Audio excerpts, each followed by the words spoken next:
In today's video, I'm going to show you how to add a long text field in Airtable so you can store rich, detailed notes and descriptions right inside your base.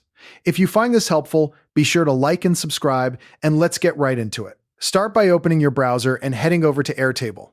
Once you're there, click the Login button and sign into your account. After you're logged in, open the base that you want to edit. This is where all your tables live, so pick the one that needs that extra writing space. Now, select the specific table within that base where you want to add your new field. You'll see a row of field headers at the top of your table, things like name, status, or date. Over on the far right, look for the small plus button at the end of those headers and click it. That plus button is your gateway to adding any new column, so it's a great shortcut to remember. A new field will appear, and Airtable will prompt you to give it a name.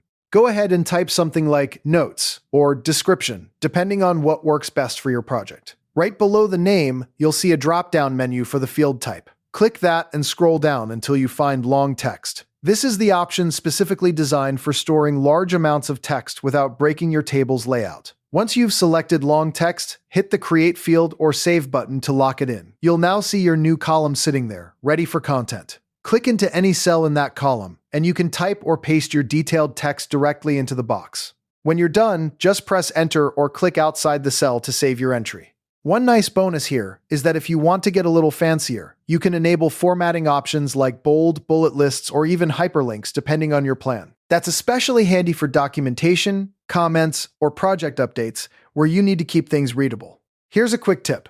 Long text fields are perfect for notes, descriptions, and any detailed explanations you don't want to truncate.